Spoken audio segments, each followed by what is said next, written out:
Debat kali ini akan kita mulai pada hitungan 3, 2, 1. Assalamualaikum warahmatullahi wabarakatuh. Salam Om Swastiastu, Namo Buddhaya, dan salam kebajikan. Perkenalkan, saya ketua ini perwakilan dari SMA Asal Sampang dalam lomba debat bahasa Indonesia SMA Award 2025. Dewan juri yang terhormat dan para hadirin sekalian, pada debat kali ini saya akan membahas tentang mosi yang cukup menarik untuk dibahas.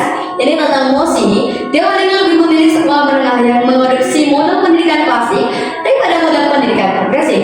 Tentu saja saya dan tim kontra menolak mosi tersebut dan berargumen bahwa pendidikan progresif lebih unggul dalam persiapan siswa untuk masa depan. Kenapa demikian? Karena perbedaan pendidikan klasik dan pendidikan progresif sangatlah berbeda.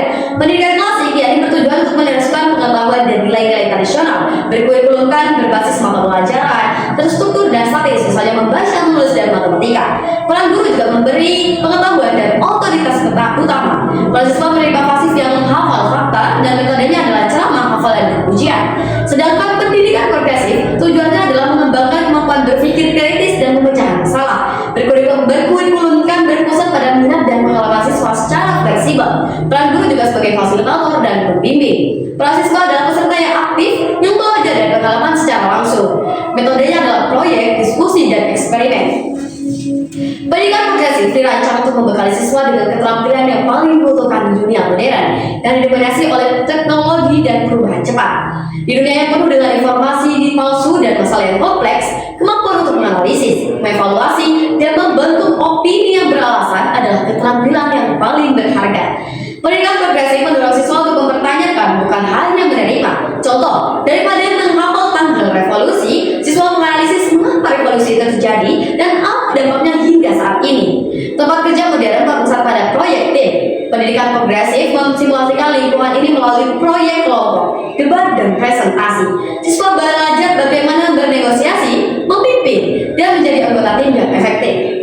Pekerjaan rutin semakin digantikan oleh otomatisasi. Nilai manusia terletak pada kemampuan berinovasi dan menciptakan solusi terbaru.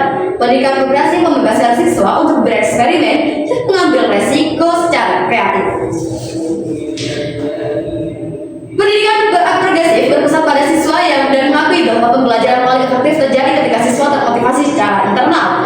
Kurikulum progresif seringkali memungkinkan siswa untuk mengeksplorasi topik yang mereka minati. Ketika siswa merasa memiliki andil dalam pembelajaran mereka menjadi lebih terlibat dan termotivasi.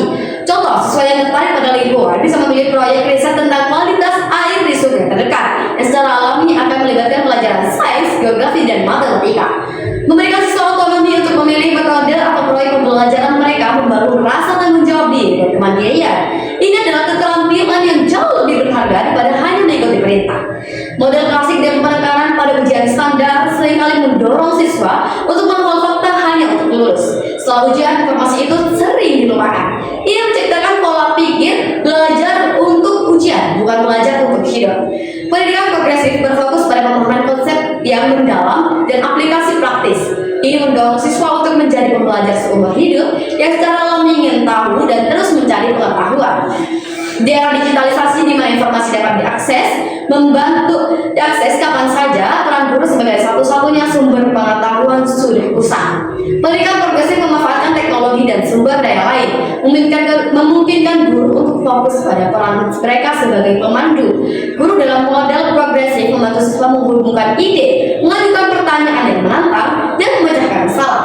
Mereka mengajarkan siswa bagaimana cara berpikir, bukan hanya apa yang harus dipikirkan.